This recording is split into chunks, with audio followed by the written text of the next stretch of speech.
Bismillahir Rahmanir Rahim. We now move on to the Kitab al-Siyam. In the language, al-Siyam means al-imsak an al-shay, meaning to refrain from something. And technically, in the fiqh terminology, it is an act of ibadah in which you refrain from certain things which would ordinarily be halal between Fajr and Maghrib time. The obligatory Siyam is the Syam of Ramadan, which is one of the months of the Hijri calendar. And so the book here begins with the virtue of the month of Ramadan. And from Abu Hurairah, the Prophet said, إِذَا جَاءَ رَمَضَانُ فُتِحَتْ أَبْوَابُ الْجَنَّةِ وَغُلِّقَتْ أَبْوَابُ النَّارِ وَصُفِّدَتْ الشَّيَاطِينَ. When Ramadan comes, then the doors of Jannah are open, and the doors of Jahannam are closed, and the shayateen are chained up. There is a narration which tells us, do not say Ramadan on its own, because this is one of the names of Allah. And based on this narration, some people said that you should not say Ramadan just like that. Rather, you should say Shahru Ramadan, the month of Ramadan. However, that narration is completely weak, and Ramadan is not one of the names of Allah Jalla wa Ala. And as this hadith shows clearly, you are allowed to say Ramadan just on its own like that. As for this idea of Jannah's gates being opened and Jahannam's gates being closed, then this does not mean to say that anyone who dies in the month of Ramadan will definitely enter Jannah and will never enter Jahannam. Rather, this event of the gates opening or closing is a mark of veneration of this month, and also a sign to show that much mercy descends in this month, much reward also is up for grabs in this month, and much forgiveness will be earned during this month. As for the shayateen being chained up, then yes, they are chained up and are restricted in their movements, but this is pertaining to the major shayateen. It is not pertaining to every shaitan from the jinn, as has been clarified by other narrations. But one thing we can guarantee is that the evil from the shayateen of the jinn in this month is far less. We can also take from this hadith that Jannah and Jahannam are created already. It's just that some people said that Jannah and Jahannam are not yet created because there's no one to enter them at the moment. That could only be after the Yawm al-Qiyamah has been established. But we say no, what is clear from this hadith is that if their gates are either open or closed, then that means Jannah and Jahannam must already be in existence. Hadith number 2, about fasting when you see the hilal or the crescent of Ramadan. There are many narrations in this chapter, but one such is from Abu Hurairah. The Prophet said, صُومُوا لِرُؤْيَتِهِ وَأَفْطِرُوا لِرُؤْيَتِهِ فَإِنْ غُمِّيَ عَلَيْكُمْ فَأَكْمِلُوا الْعَدَدِ. Fast when you see it, meaning the crescent, and break your fast, meaning end Ramadan when you see it, meaning the crescent of Shawwal. But if it is too cloudy and you cannot see the crescent, then complete the number. So this hadith means to say that if you cannot see the crescent because it is too cloudy or for whatever reason, then you complete the number of days in the month you are already in. So in other words, if you cannot see the crescent of Ramadan because it is too cloudy, then you complete the number of days of Sha'ban as 30. And if you cannot see the crescent of Shawwal, then you complete the number of days of Ramadan as 30. Why do you complete it as 30? Why don't you just put it as 29? Well, the asl is that the month is still present. So we continue on with the asl until we can be sure that it is no longer present with us. And the only way we can be sure then is that it has completed 30 days, because no lunar month can be more than 30 days. And from this we learn that we have no need to resort to calculations. Some people may argue, but there is no problem in resorting to calculation, because the Prophet himself said that we are a people who are unlettered. So it's not like they can resort to calculation, and so this is why they did not resort to calculation. As for nowadays, if we have the technology, then why not resort to calculation? However, what about telescopes? Because nowadays we have this technology, and through the telescopes we can spot things which we cannot spot with the naked eye. The answer is yes, it is permissible to use telescopes, because the Prophet spoke about seeing the hilal, and you can see the hilal either through the naked eye or through the telescope. Both of them are ru'ya, so it is permissible to use telescopes. In one of the narration of the chapter, the Prophet says, Inna ummatun ummiyya, la naktubu wa la nahsub. We are an unlettered nation, we do not write nor do we count. So they would say, but as for nowadays, we're not unlettered, we have the technology, so why not use it? However, we say that as long as following the instructions in the hadith will not cause us a problem or inconvenience, then following the hadith is more worthy. It is a very simple issue. You fast if you see the crescent. If you don't see the crescent, you count Sha'ban as 30 days. Very simple. And it does not cause any inconvenience. Shaykh al-Islam Ibn Taymiyyah says that the shahr, or the month, comes from shahir, meaning famous. So the month begins when it becomes known and famous amongst the people. It is therefore worthy to note that you start Ramadan when everyone else is starting Ramadan, and that it is vital to stick to the jama'ah, because fasting, just like the Salat al-Jama'ah, is a communal act of worship. As has been reported in Sunan at-Tirmidhi authentically, the Prophet ﷺ said, صومكم يوم تصومون وفطركم يوم تفطرون وأضحيتكم يوم تضحون. Your Sawm is when you all fast, and your Fitr is when you all break your fast, and your Udhiyah is when you all sacrifice the animal.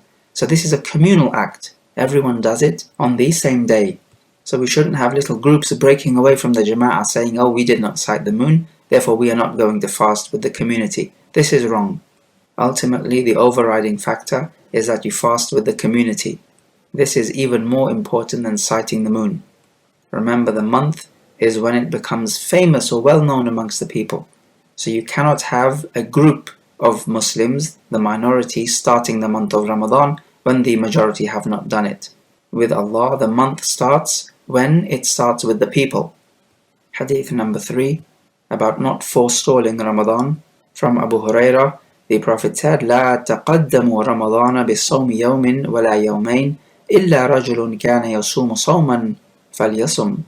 Do not advance Ramadan by a day or 2 days, except if a man is fasting that day anyway, ordinarily, then let him fast it. Now, what is haram here is to fast 1 or 2 days before Ramadan out of precaution. So you're not sure if tomorrow will be Ramadan or not. So you say, well, I'm going to fast anyway, just in case it is Ramadan. This is haram, as it is going directly against the order of the Prophet. Another way could be that you just fast an optional fast 1 or 2 days before Ramadan, but not out of precaution, because it does go against what the hadith is telling us here. But the reason why it's not haram is because you are not fasting this day out of precaution. Then the third way in which you could fast 1 or 2 days before Ramadan is that if this day, 1 or 2 days before Ramadan, coincides with a fast you were going to do anyway, for example a Monday or Thursday fast, regular ones, then this is no problem. And this fast does not come under this hadith. It is neither makruh nor haram. As for your fasting out of precaution 1 or 2 days before Ramadan, then this is haram, because Ramadan must be started with a firm will and firm conviction that yes, this is Ramadan fasting, a firm niyyah. It must not be based on just doubts and precautions. It must be based on a firm will. Also, we learn from this hadith that it is permissible to fast in the last half of Sha'ban, the preceding month before Ramadan. It's just that in Sunan there is an authentic hadith which says, إِذَا جَاءَ النِّصْفُ شَعْبَانَ فَلَا تَصُومُوا. When half of Sha'ban comes, meaning halfway through Sha'ban, then do not fast. Well, actually what this hadith means is that do not begin your fasting at the halfway mark of Sha'ban. Rather, what is permissible is that if you're fasting from the beginning of Sha'ban anyway, let's say the Monday, Thursday fasts, or 3 days in a month fast, which are the regular types of fasting, optional ones of course, then you're allowed to continue on from the beginning of Sha'ban, going on till the last half or the second half of Sha'ban. That's fine. So the continuation is fine. What is not fine, according to the hadith in the Sunan, is beginning the fasting from the halfway mark of Sha'ban. And we also know that the Prophet ﷺ used to fast Sha'ban much. It would be as if it is a ratib sunnah before the Ramadan. Hadith number 4, that a month can be 29 days. From Az-Zuhri, the Prophet took an oath that he will not enter in on his wives for a whole month.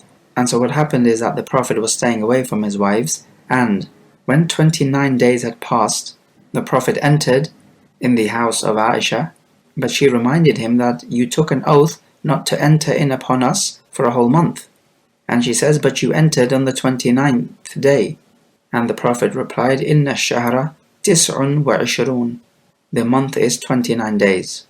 Also, just another point about the shayateen in Ramadan. The main or the larger shayateen, the main mischievous ones, they are chained up.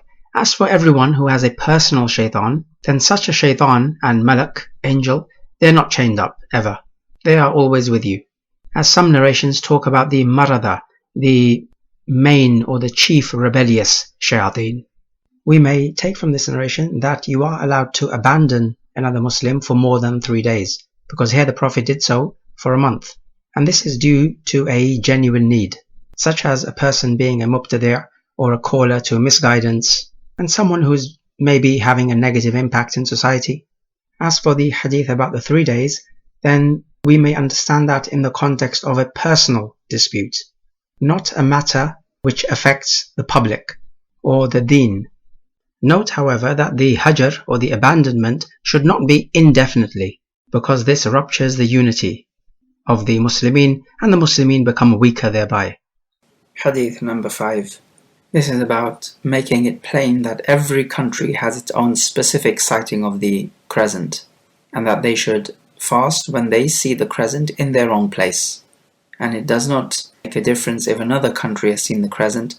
You fast where you see the crescent in your country.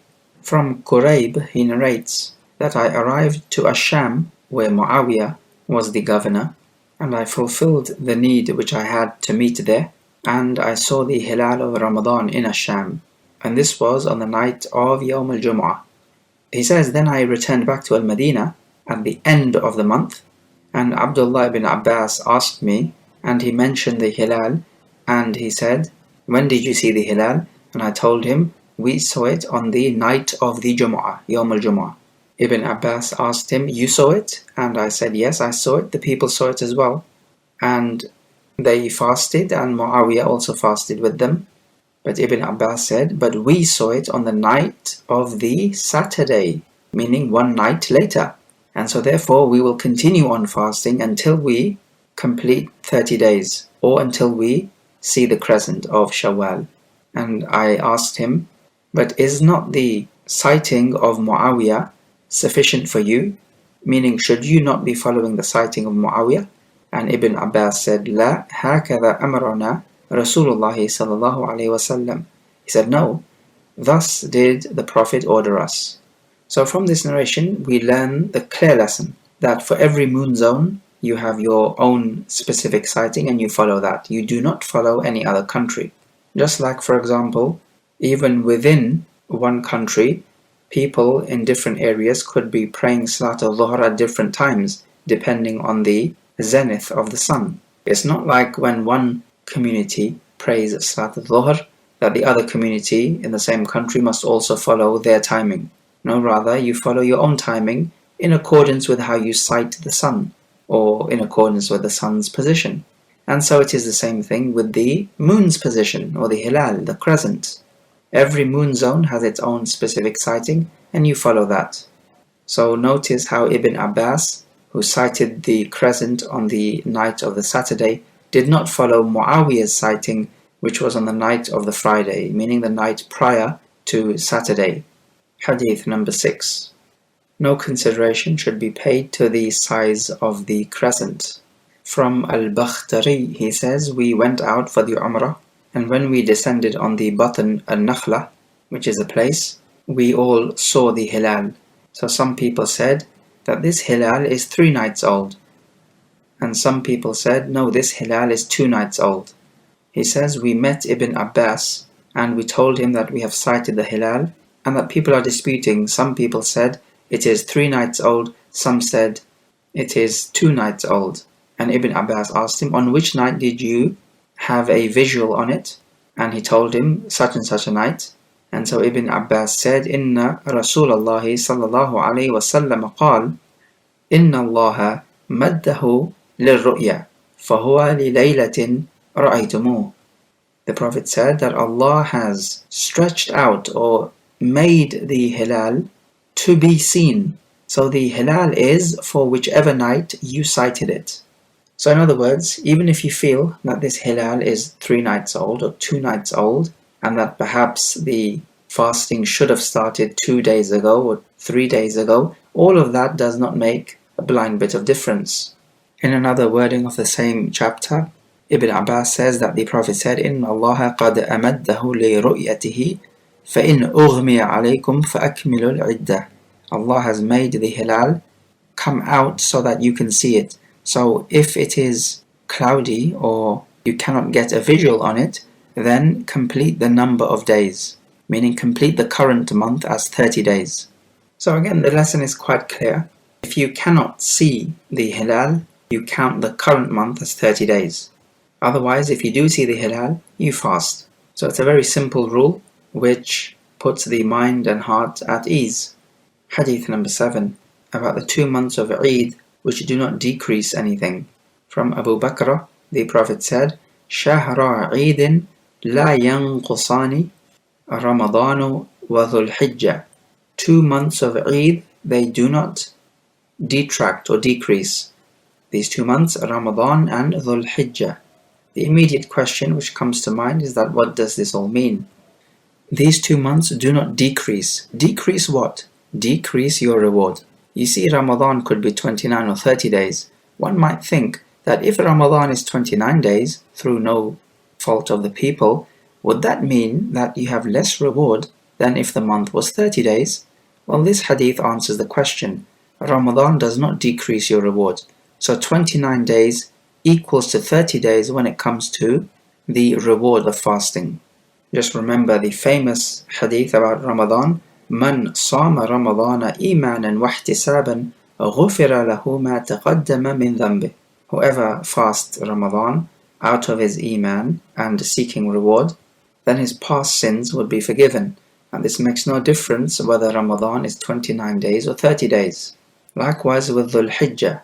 Supposing the people stood at Arafah on the 8th, thinking that it was the 9th, then afterwards they realized, oh no, that was the 8th. Or perhaps they stood on the 10th, thinking that it's the 9th, then afterwards they realize, oh no, we stood on the 10th. This hadith tells you that the reward is not diminished in aught, and it would be counted as if they stood on the 9th, so that they do not need to repeat any standing. Hadith number 8, that the Siyaam starts with the true dawn. From Adi ibn Hatim, he says, when the ayah was revealed, حَتَّى يَتَبَيَّنَ لَكُمُ الْخَيْطُ الْأَبْيَضُ مِنَ الْخَيْطِ الْأَسْوَدِ مِنَ الْفَجْرِ, until the white thread of dawn becomes distinct from the black thread. He says that he told the Prophet that he would put 2 ropes under his pillow, one black and one white, and when it was light enough for him to distinguish between the two, then he would start his fast. And the Prophet replied, إِنَّ وِسَادَتَكَ لَعَرِيضٌ إِنَّمَا هُوَ سَوَادُ اللَّيْلِ وَبَيَاضُ النَّهَارِ. The Prophet said, well, your pillow must be quite wide, but rather this white and black thread is referring to the blackness of night and the whiteness of the dawn, or the daytime. In this hadith we find an example of where a Sahabi misunderstood the Quran. So we say that if a Sahabi can misunderstand the Quran and he requires the Prophet to explain it to him, then how about us? Without a doubt we are in severe need of the classical tafasir of the Quran, not because the Quran is not easy to understand or that Allah has not expressed himself clearly, but rather because the deficiency is in our own understanding and intellect. We are in absolute dire need of tafasir such as Tafsir ibn Kathir and Al-Qurtubi, and these types of classic tafasir, where the aqidah was strong, the knowledge of the Arabic language was strong and not adulterated, and the people of deviancy were less, not trying to reinterpret the Quran in accordance with their own agenda. So the ayah is quite clear when it talks about the white thread and the black thread. You can eat and drink and do all the things normally halal for you up until the true dawn, which is when the whiteness in the sky runs horizontally across the horizon, and from there on it begins to get lighter and lighter. What about if a person is in a state of janaba at the Fajr time? It's okay, he can fast, and the Prophet would be in a state of janaba as well, and he would simply take a bath and pray the Salat al-Fajr and fast. Adi ibn Hatim was ignorant here in this narration, but he was ignorant of the ruling. This is al-jahl bil-hukm, because he did not know what the ruling was. He did not know the ruling is that you begin the fast at dawn. He thought the ruling was that you begin the fast when you can differentiate between the black rope and the white rope. We have an example of where people could be not jahil bil-hukm, but rather jahil bil-hal. So you know what the ruling is, but you're ignorant of the state. An example found in al-Bukhari where Asma bint Abi Bakr reports that they broke the fast, thinking that the sun had set. Then behold, the clouds disappeared, and they saw the sun was still in the sky. It had not set yet. So here they are knowledgeable of the ruling that you break your fast when the sun sets, but they were ignorant of the hal, of the condition, of the state. They did not know that the sun had not yet set. Or for example, you can have a person who drinks wine, but he's not aware of the ruling that wine is haram. Perhaps he is newly converted to Islam. On the other hand, you could be knowledgeable of the ruling, but yet still drink wine, thinking it is some other drink. So here you are jahil bil hal. We find in this hadith the Prophet gives a little joke. He says that your pillow must be quite wide, meaning your pillow must be quite wide if it can cover up the whiteness of the daytime and the darkness of the nighttime. So the Prophet would sometimes joke in moderation. Notice also the Prophet did not order Adi ibn Hatim to make up for those fasts which he performed with this erroneous understanding. And this is because Adi ibn Hatim made a mistake in his ijtihad, and so he does not need to make amends, but rather he just needs to fix up from now on in. And his ignorance proved to be his saving grace here. So when somebody does something wrong out of ignorance and the time for that action has passed by, then we do not ask him to repeat the action. Hadith number 9, from Ibn Umar. He says the Prophet used to have two mu'adhin, Bilal and Ibn Maktum. And Ibn Maktum was blind. The Prophet would say, Inna Bilalan yu'adhinu bilayl, fakulu washrabu hatta tasma'u adhana Ibn Maktum. Bilal, he gives the adhan by night time. So keep on eating and drinking until you hear the adhan of Ibn Maktum. So Bilal gave the adhan by night time before the Salat al-Fajr. Why? This is as we find in the Hadith in the same chapter. The Prophet said, يُنْآدِي بِلَيْلٍ لِيَرْجِعَ قَائِمَكُمْ أَوْ يُوقِظَ نَائِمَكُمْ. He gives the adhan by night time so that the one who is standing up in prayer at that time, the tahajjud prayer, he can come back and take his suhoor. Or it could be that one of you is sleeping, so in order to wake him up, so he can prepare for the Salat al-Fajr or the tahajjud or the suhoor.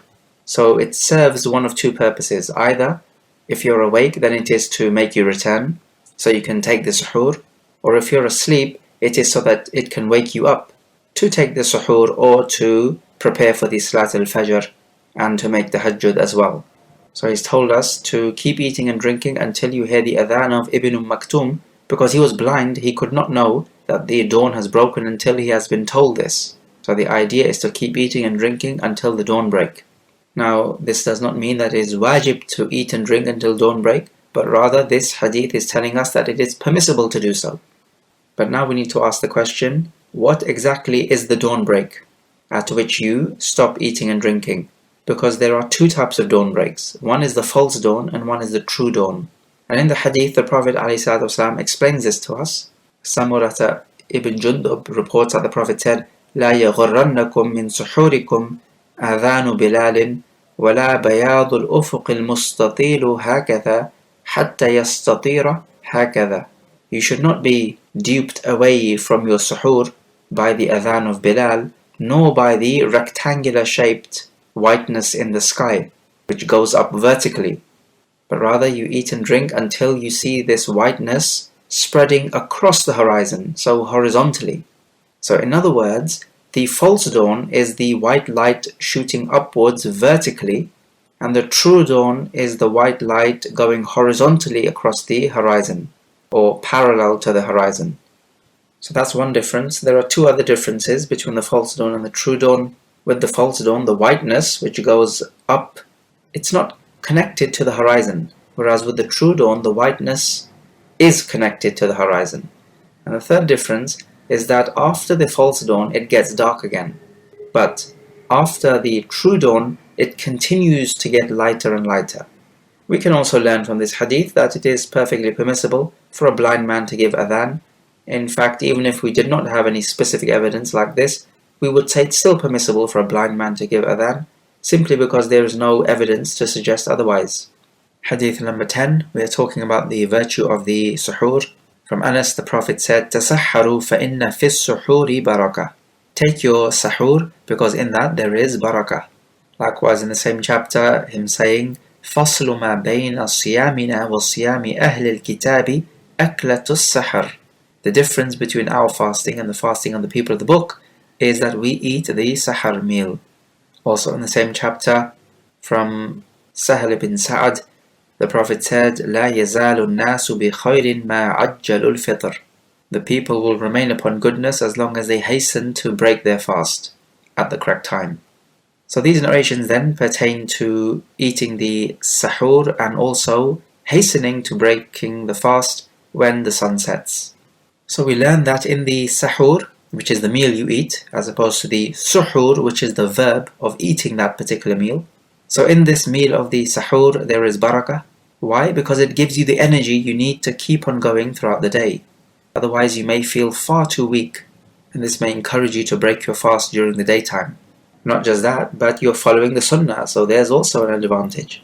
And the third virtue which we learn from the other hadith is that this is the difference between the fasting of the Muslims and that of the Jews and Christians. So we learn that even the Jews and Christians would fast, well, certainly back in those days anyway, but they would not take the sahur meal, and so we are being different from them. And being different from the people of misguidance is a virtue or a fadila in and of itself. How long does this sahur meal take? Well, we know from the authentic narration in the Sahih that between the Prophet taking the sahur meal and the iqamah of the Salat al-Subh, there was enough time to recite 50 ayat of the Quran, and we'll take this to mean 50 average-sized ayat of the Quran. So we are not talking about a long meal here. We're talking approximately 15 to 20 minutes. Also, we know that he would recite between 60 and 100 ayat in the Salat al-Subh prayer of the Fard Jama'ah. So we can only assume that we will take an average-sized ayah, because one ayah could be very long, such as ayah 282 of Surah Al-Baqarah, it's precisely one side long, or an ayah could be very, very small. ثُمَّ النَّظَرِ is the smallest ayah in the Quran which has a meaning on its own. Otherwise, those are the letters which begin the surah, they don't have a meaning in and of themselves. So we say that even though eating the sahur is not wajib, one really ought to do so, and even though breaking your fast immediately is not wajib, but you really ought to do so, because this is in following the sunnah, and there's no virtue in delaying breaking your fast more than is necessary. Hadith number 11, about when the fasting ends. From Umar radiallahu an, the Prophet said, إِذَا أَقْبَلَ اللَّيْلُ وَأَدْبَرَ النَّهَارُ وَغَابَتِ الشَّمْسُ فَقَدْ أَفْطَرَ الصَّائِمُ. When the night approaches and the day turns away and the sun disappears or sets, then the fasting person has broken the fast. Now, if you notice, the hadith says, then the fasting person has broken his fast. It does not mean that by virtue of the fact that the sun has set, your fasting is broken. Absolutely not. It cannot be understood like this. Otherwise, there would be no sense in the Prophet talking about al-wisal, which is when you join your fast on to the next day. The Prophet said, whoever wants to make wisal from you, then let him do so up until the sahar time. But at the sahar, you must eat something. So that hadith would not make any sense about the wisal, and that's coming up. So what this hadith now is talking about is that you have the right to break your fast. This is the only way we could properly understand the hadith. So the ruling this hadith gives us is that breaking the fast happens at the sunset. In the Quran, Allah Jalla wa Ala says, ثُمَّ أَتِمُّ الصِّيَامَ إِلَى اللَّيْلِ. Then complete your siyam up till the night time. So if we combine these two evidences together, we find that the night time begins at sunset. So any time before sunset is daytime, and at the sunset and afterwards it is night time. So this is the night and day in accordance with the Islamic jurisprudence. The daytime begins at Fajr, at the true dawn. That's when daytime or the Nahar begins. Or we can say that's when the Yawm begins, the day. Before that it is nighttime. So the nighttime is from sunset up until Fajr. And of course by Fajr we mean the true dawn, not the false dawn. That's still at nighttime. The next hadith we need to discuss is about the wisal. From Abu Hurairah, the Prophet forbade al-wisal, but he did it himself. And so he was asked about this, that you make wisal, and the Prophet said, وَأَيُّكُمْ مِثْلِي إِنِّي أَبِيتُ يُطْعِمُنِي رَبِّي وَيَسْقِينِي.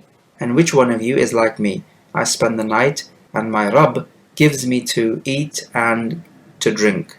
Now the way to understand this hadith would be not the physical eating and drinking, but rather, because the Prophet is so engrossed in the dhikr of Allah Jalla wa Ala, he does not think about eating and drinking. If you forget you are hungry and thirsty, then you will not feel the hunger and thirst. And so therefore we can see the amount of intense focus the Prophet had in his remembrance of Allah. Wisal means to continue, and it is when you join the fast of the first day to the fast of the second day without eating anything in between. And this is makruh at the very least, because the Prophet forbade it. Now the Sahaba still made wisal, even after the prohibition. But they thought the Prophet was just recommending them not to make wisal. It is not a strict order. And so the Prophet made wisal with them, and he kept on doing so until Ramadan ended, and he said to them that if Ramadan had continued, I would have continued making wisal with you. And this was as a means of punishing them, because wisal will have a mashaqqa, will have a difficulty on you, a difficulty which Allah has not brought upon you. You have brought this upon yourself. But we know the Prophet said, مَنْ أَرَادَ أَنْ يُوَاصِلَ فَلْيُوَاصِلْ إِلَى السَّحَرِ. Whoever wants to make wisal, then let him do so up until the sahar time, the next night. But this ought not to be done. Remember the hadith that the people will remain upon goodness as long as they hasten to break their fast. So this is the sunnah which ought to be followed. It appears if you make wisal for 2 or more days, then this is not haram in and of itself, but it is makruh, simply because the Prophet made wisal with the companions. If it had been haram, he would not have allowed the companions to make wisal. So it is without doubt makruh. Some may even say haram, but that appears to be a strict opinion. Makruh seems a bit more in accordance with the evidences. Making wisal will actually weaken you, and this will adversely affect your ibadah, because when you're weak, you will not have enough energy to perform the ibadah. You would just want to go to sleep. So there doesn't seem to be any goodness in wisal. Hadith number 12, about kissing during the Siyaam. From Aisha, she says, the Prophet would kiss whilst he was fasting, and he would intimately touch his wives whilst he was fasting. But she says, but which one of you has more control over his sexual desire than the Prophet? So we learn from this narration then, that kissing your wife with desire is permissible during the fasting as long as you will not ejaculate, because this will break the fast. Ejaculating through desire breaks the fast. Or perhaps if you fear that you will not be able to control yourself and this kissing will lead to you having conjugal relations with your wife, then again, kissing is not permissible. The evidence that ejaculating out of desire purposefully will break your fast is the hadith where the Prophet said, يَدَعُ طَعَامَهُ وَشَهْوَتَهُ لِأَجْلِي, where the Prophet reports that Allah says that this servant of mine leaves his food and desires for my sake. And so notice the word shahwa, desires.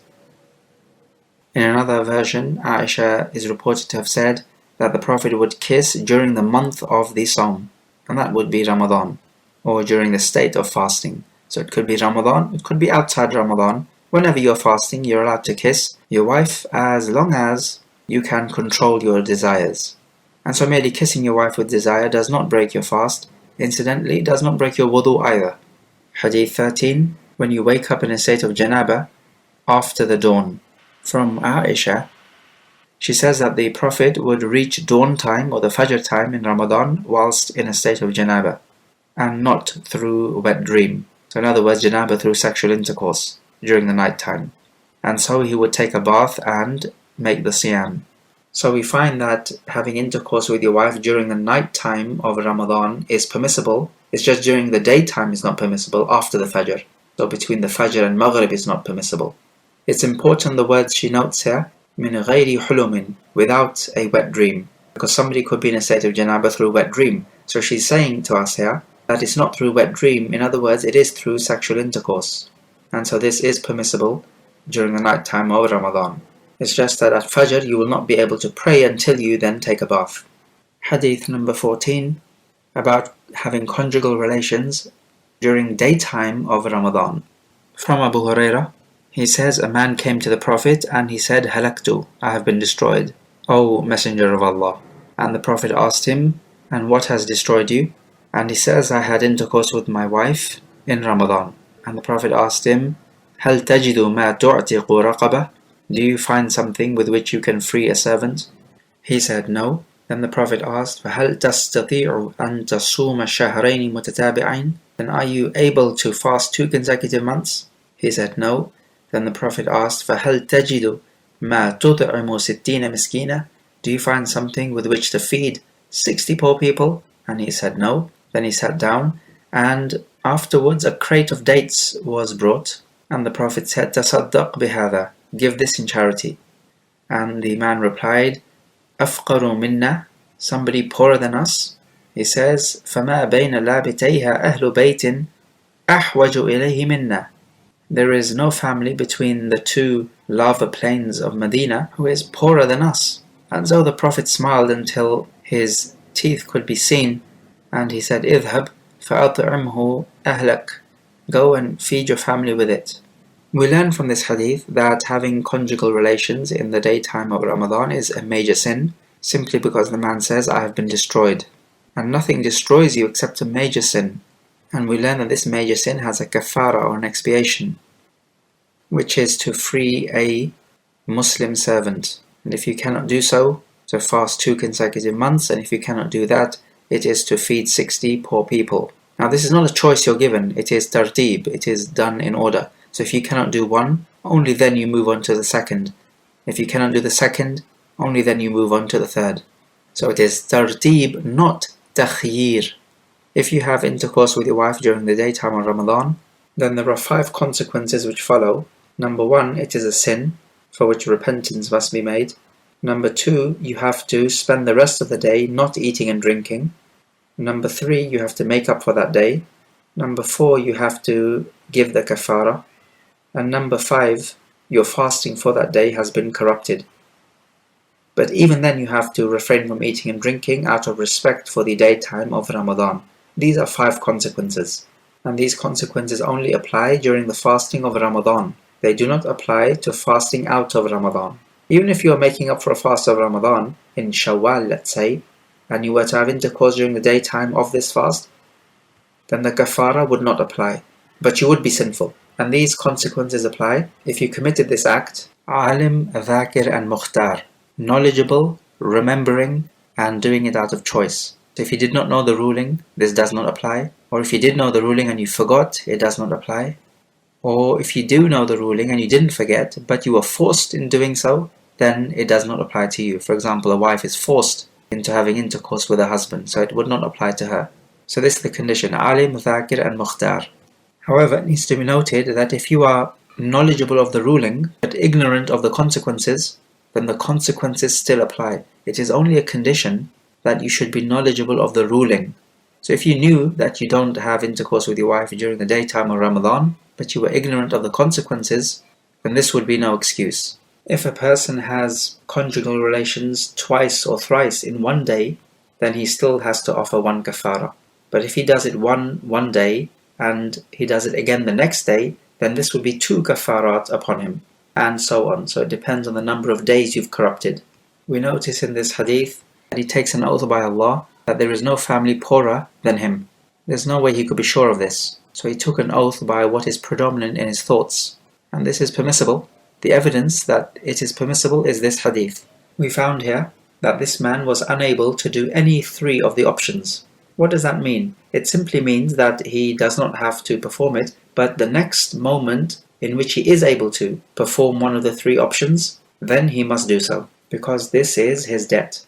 We also take from this narration the gentle character of the Prophet, in that he saw this man was penitent, and so did not make life hard for him, rather he smiled at him. We also take from this narration the immense benefit of being penitent and coming back to Allah Jalla wa Ala with regret, as this man did. He committed a major sin and he knew it, and he did not have any excuse. However, look how he came to the Prophet and came back to Allah Jalla wa Ala penitent, and he went away with a crate full of dates for his family. Who would have thought? Note also that a hila is haram. So some have said that if you want to have conjugal relations during Ramadan, simply break your fast first by eating something and then have conjugal relations. But we say no, this is a trickery or a strategy, and all the 5 consequences will still apply, because no trickery is allowed in the Sharia of Allah. Likewise, from the hiyal is that if a man wants his father to divorce one of his wives, so the father is married to the son's mother and another woman, and so the son wants the father to divorce this other wife of his. So in order for him to make his father divorce the dharra of his mother, he would simply commit zina with her. And according to some scholars, a man is not allowed to marry a woman whom his son has committed zina with. So going by that opinion, if he commits zina with the dharra of his mother, then his father would have to divorce her. And again, this is a hila to try to get his father to divorce the dharra of his mother, meaning the co-wife of his mother. And this hila is haram, of course. Another hila is that if you're in the ihram during the hajj and you just want to leave the ihram without giving the fidya, which is to sacrifice the animal, then some said become a kafir. That would nullify your ihram, because if somebody makes kufr in the state of ihram, then it nullifies his ihram, and also he does not have to do anything like sacrifice an animal. So do that first, become a kafir, and then afterwards come back to Islam. So this way you've nullified your ihram without having to sacrifice any animal. And so this is another hila, and is impermissible. If we open up the gates to the hila, then who knows what stupidness the people can do, and sky is the limit for the people of desires.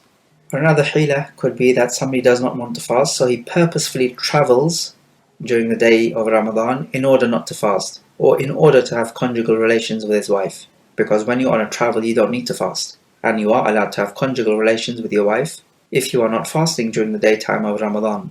But this is a hila, only travelled in order to have conjugal relations with the wife. So we say no, this is impermissible for you to do. It is impermissible for you to travel in this way.